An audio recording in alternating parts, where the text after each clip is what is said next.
Salut Charles, Salut William. comment tu vas? Ça va nickel.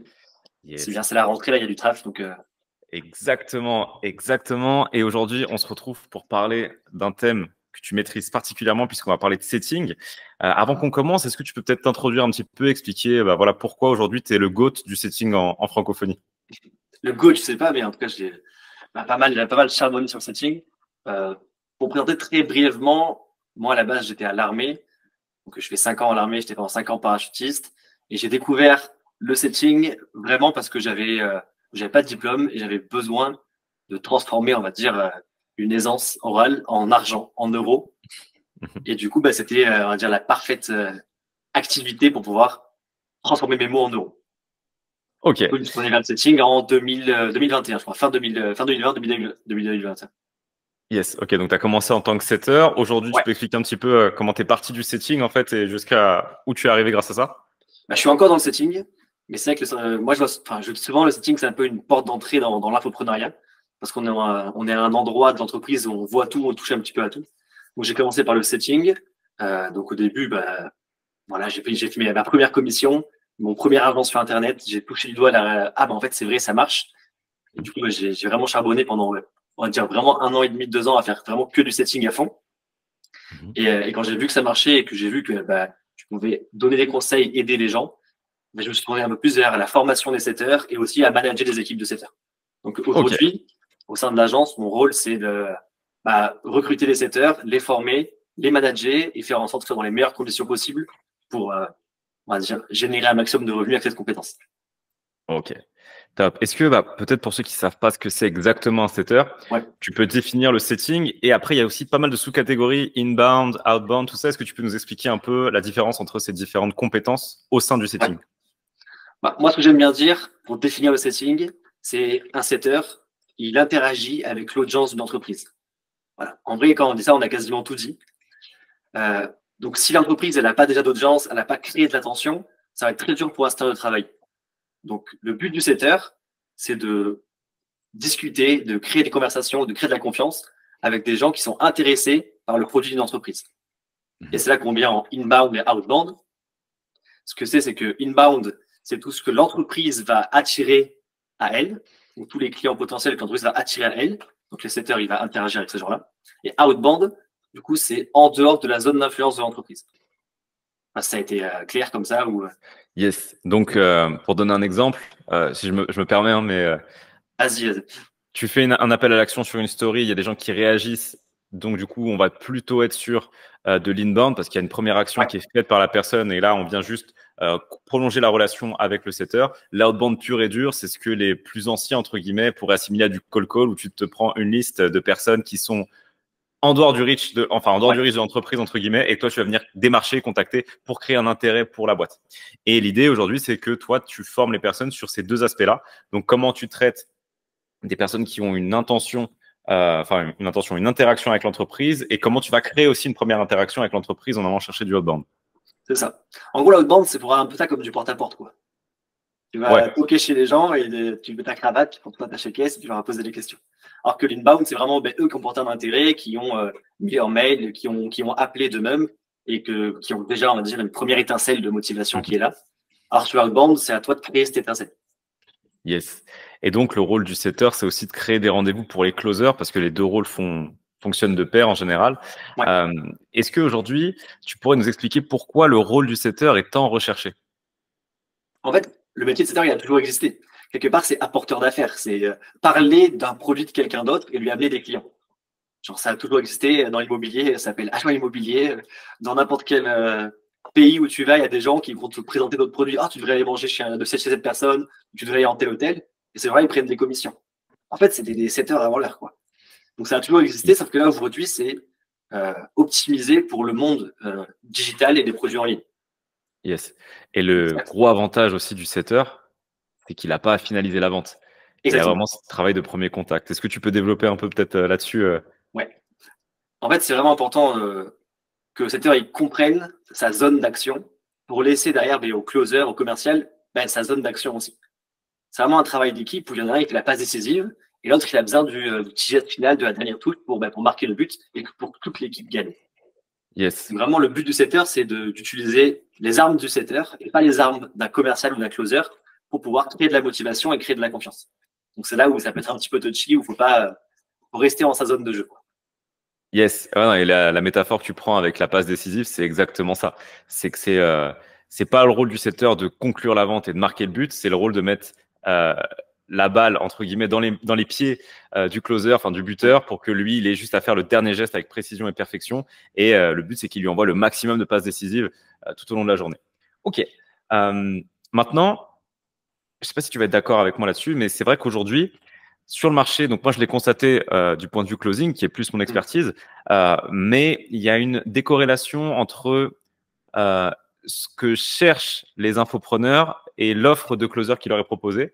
Est-ce que tu dirais que sur le setting, il y a un petit peu cette même problématique où des personnes qui se disent setters n'ont aujourd'hui pas forcément les process, la méthodologie, le mindset pour pouvoir performer et créer une relation long terme avec l'infopreneur avec lequel ils bossent? Ouais, c'est sûr. Je pense que c'est le même problème qu'avec le closing. C'est que les gens qui se disent setters ou qui ont fait des formations de setters, en fait, ils ont appris, à mes yeux, 20 à 30% du métier de setter. C'est-à-dire qu'en général, ils ont appris l'inbound, les choses faciles, le pré-setting que personne ne fait quasiment dans l'entreprise une fois que c'est réel. Enfin, en tout cas, c'est les closers qui font plus ce travail. Donc, ils ont appris, on va dire, le côté confortable du setting, le côté facile, quoi, le côté qui donne envie, qui est vendable, qui attire les gens. Alors que la réalité du monde du setting, c'est, moi, j'ai vraiment ça comme quelqu'un qui doit être chasseur un peu, qui doit aller chercher le gibier, qui doit aller se balader, un peu se battre pour trouver des clients potentiels. En fait, un setter, s'il n'amène pas des nouveaux rendez-vous, il n'a pas de valeur. Alors que comme on le montre souvent, on pense que le setter, il fait juste de la préqualification ou qu'il qualifie des rendez-vous, et c'est pas la réalité. S'il veut vraiment avoir de la valeur, un setter, il doit amener des rendez-vous en plus. Et je pense que c'est dans ce sens-là où les setters aujourd'hui sur le marché ne sont pas au niveau de ce que demandent les infopreneurs. Ok. Et en termes de setting, justement, ça serait quoi les prérequis pour qu'un mec qui se dit tiens, bah, la compétence m'intéresse? C'est quoi les prérequis pour, in fine, devenir un excellent setter? Qu'est-ce qu'il faut avoir comme qualité de base avant de s'aventurer dans l'acquisition de la compétence en tant que telle, la formation en tant que telle? Je pense que déjà, il faut aimer des humains. Genre, il faut vraiment aimer les gens et genre aimer réellement avoir des conversations avec des gens. Genre, faut être quelqu'un d'assez sociable. Pas forcément empathique ou être très bon en intelligence émotionnelle ou en manipulation, etc. Non, c'est vraiment juste aimer les gens et vouloir aider les gens, tendre la main à n'importe qui, etc. Donc ça, c'est, on va dire, la compétence numéro 1. La compétence numéro 2, ça serait accepter le rejet. C'est un métier où il y a beaucoup de rejet de setting, comme le porte-à-porte ou comme le métier commercial en général. Il faut être OK avec le non, quoi. OK avec le j'ai pas envie, le c'est pas le moment ou rappelle-moi plus tard. Faut pas le prendre trop émotionnellement. Yes. Et en troisième point, si je peux rajouter une dernière qualité, c'est la proactivité. Je pense que ça, c'est commun à tous les entrepreneurs. Et je fais le point là-dessus parce qu'un setter, c'est pas un salarié.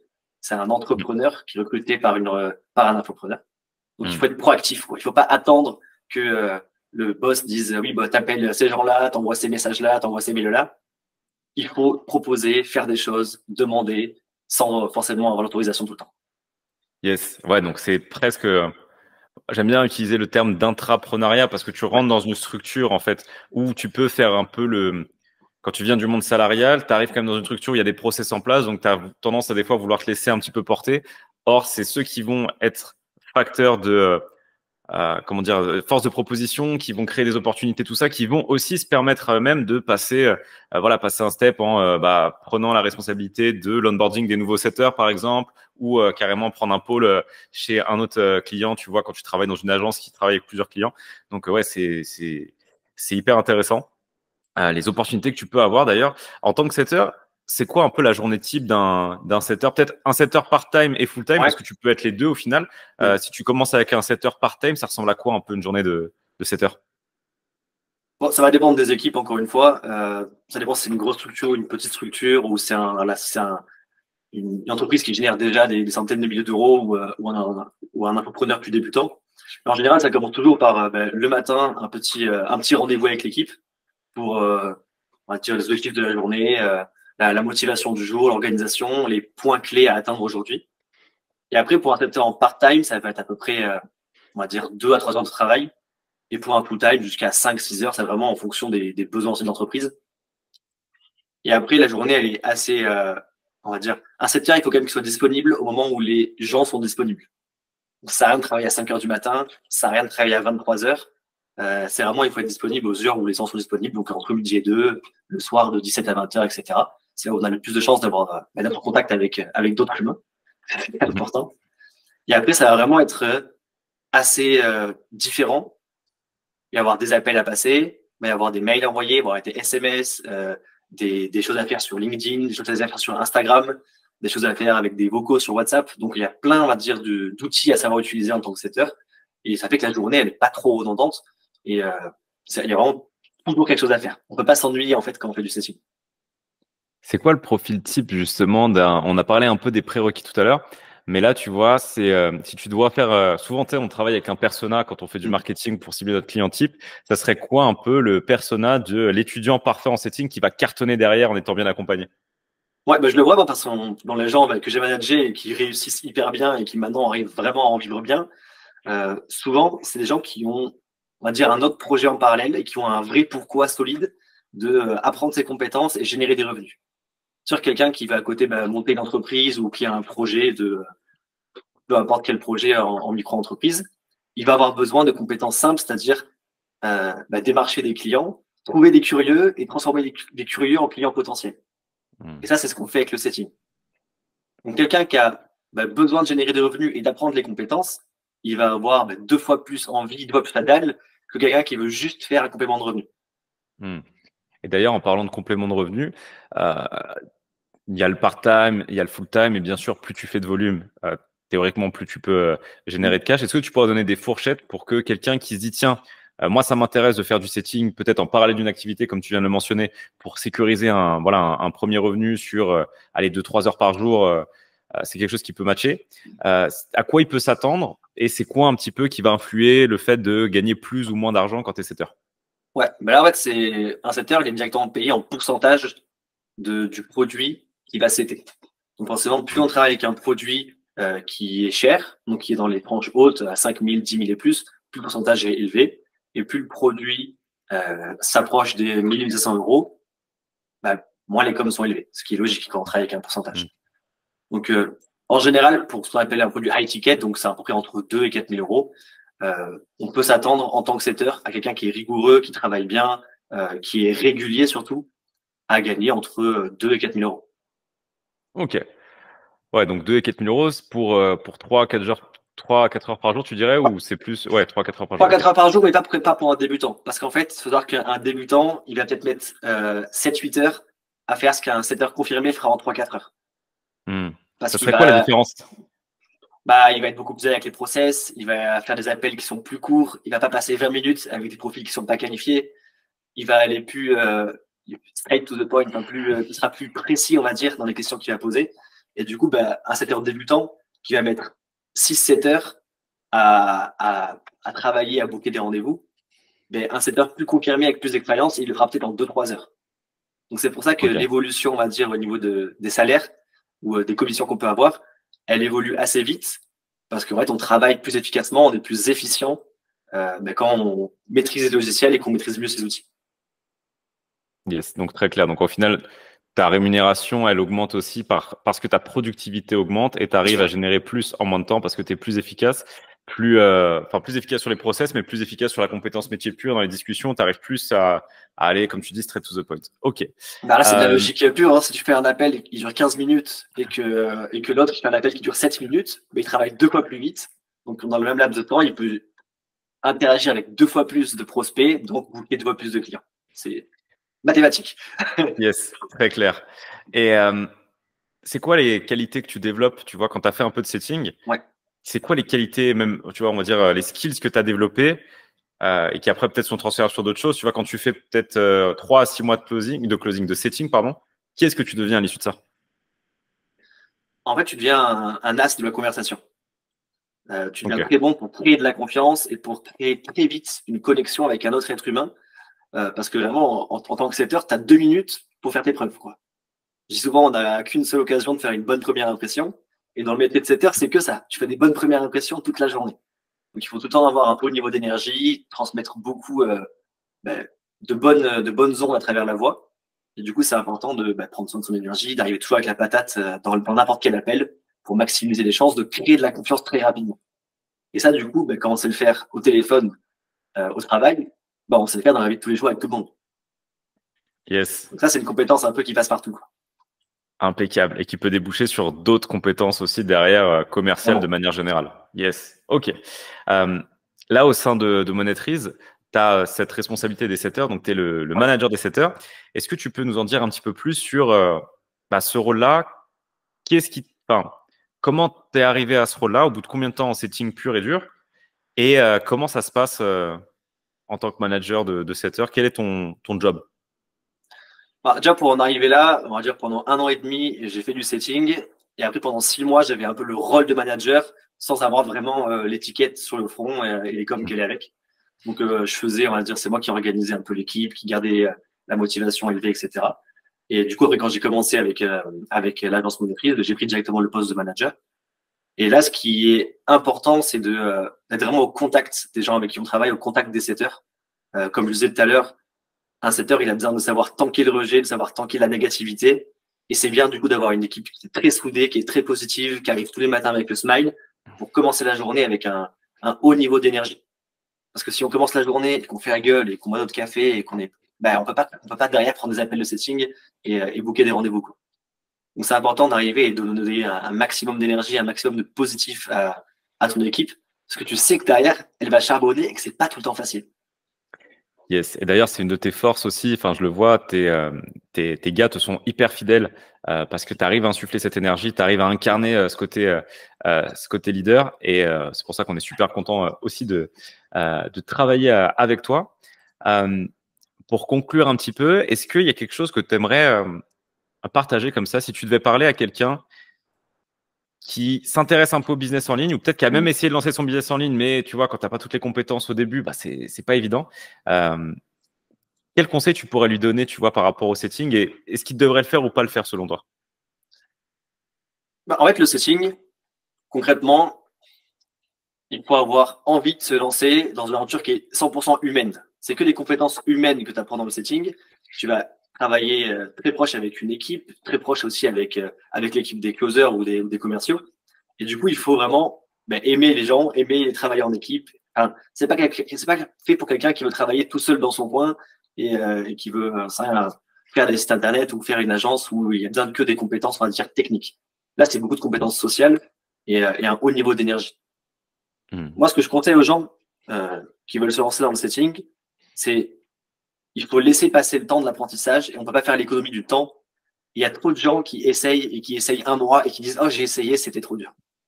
Essayer, pour moi, c'est 6 mois, 1 an, voire plus. Jusqu'à ce qu'on commence à avoir les premiers résultats, qu'on se sente à l'aise, qu'on ait appris des compétences, qu'on ait tanké suffisamment le rejet pour qu'on ait forgé cette carapace où plus rien ne peut nous atteindre. Et en plus, on a créé suffisamment de confiance avec une entreprise qu'on peut faire des trucs beaucoup plus intéressants.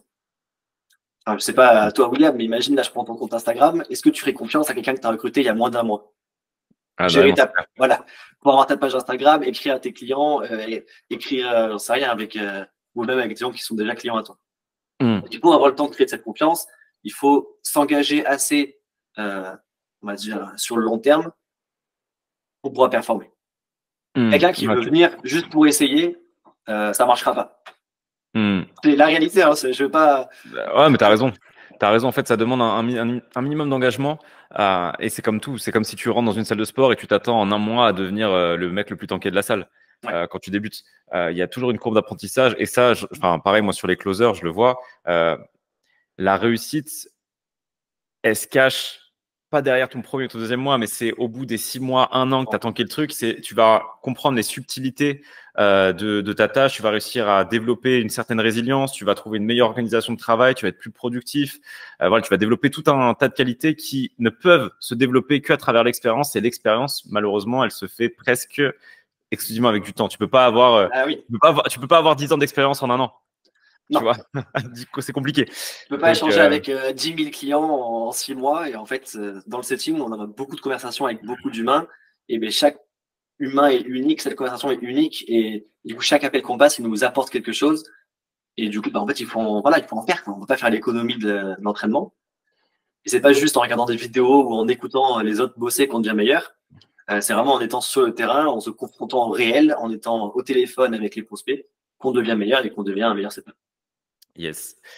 D'ailleurs, justement, par rapport à toute cette demande qu'on a aujourd'hui en termes de setter, parce que là, avec Monetrees, on s'occupe de scaler des infopreneurs. Donc, on a l'offre en Done With You, où on est carrément intégré dans l'écosystème de l'infopreneur, et l'offre en en Done For You, où on est intégré dans l'écosystème, et en Done With You, où on accompagne, on mentor et on met en relation des closers et des setters. Aujourd'hui, la demande, elle explose sur des setters qui sont qualifiés, sur des closers qui sont qualifiés. De mon côté, j'ai lancé, avec mon sales manager aussi, un accompagnement, mais vraiment pour le coup, on veut faire de la qualité, pas de la quantité. On accompagne une dizaine de closers pour ensuite les faire travailler directement avec nos clients. Aujourd'hui, on développe la même chose avec toi sur la partie setting. Est-ce que tu aurais un mot à dire aux personnes qui seraient intéressées par ça et voilà, comment ça se passe pour la suite? Bah, en fait, plus qu'un accompagnement ou une formation, moi, j'ai plutôt à cœur de faire une espèce de mentorat où les gens, je les prends par la main pendant un mois et demi, 2 mois, le temps qu'ils soient assez bons pour être mis en relation avec nos clients, avec nos partenaires. Donc, c'est des gens qui doivent être motivés, qui n'ont pas peur de travailler en full time, qui n'ont pas peur d'apprendre, qui sont curieux, qui ont une appétence aussi pour, on va dire, les métiers digitaux, pour l'entrepreneuriat, l'infoprenariat. Et ouais, des gens qui veulent réussir, quoi, tout simplement. Qui veulent Yes. pas. Bah écoute, on veut des personnes comme ça, on veut des partenaires de réussite pour ces personnes-là. Concrètement, ça va être très simple pour ceux qui veulent aller plus loin, qui veulent même juste un peu plus d'infos. On va mettre un lien juste dans la description, juste en dessous. Ça sera un call directement avec toi, Charles, où tu vas pouvoir déjà évaluer aussi les profils parce qu'on peut, encore une fois, pas prendre n'importe qui. Littéralement, vu que derrière, ils sont mis en relation avec nos clients qui ont un haut niveau d'exigence par rapport à ça. Donc, on va évaluer la qualité de ton potentiel. Et si on te prend, c'est qu'on est sûr et certain que derrière, on te fait travailler pour un de nos clients. Donc, tu as une garantie derrière d'être mis dans le grand bain du setting et de commencer à setter tout simplement et récupérer tes premières coms en travaillant 100% depuis chez toi avec ton téléphone portable. De toute façon, moi, ce que je dis souvent, c'est que je recruterai que des gens que je pourrais mettre dans mes équipes. Donc, ce sera pareil pour le mentorat. Je recruterai uniquement des gens que je pourrais donner les yeux fermés avec d'autres entrepreneurs parce que je les recruterai moi-même dans mes équipes. Donc, c'est ça le niveau d'exigence pour rejoindre Parfait. le mentorat. Eh ben écoute, hâte d'avoir les premiers setters en herbe monétrice qu'on formera de A à Z. En tout cas, merci Charles pour ton temps. Je sais que tu bosses énormément et c'était cool de t'avoir pendant une trentaine de minutes pour démystifier un peu ce métier du setting, démystifier aussi un petit peu les attentes du marché, en quoi ça consiste, qui est-ce qui est fait pour ça et qu'est-ce qui n'est pas fait pour ça. On se retrouve très vite parce que de toute façon, on a du boulot aussi ensemble. Il y a des personnes à scaler. Merci pour tout, Charles. Je te souhaite avec grand plaisir. une excellente journée. Ciao, ciao.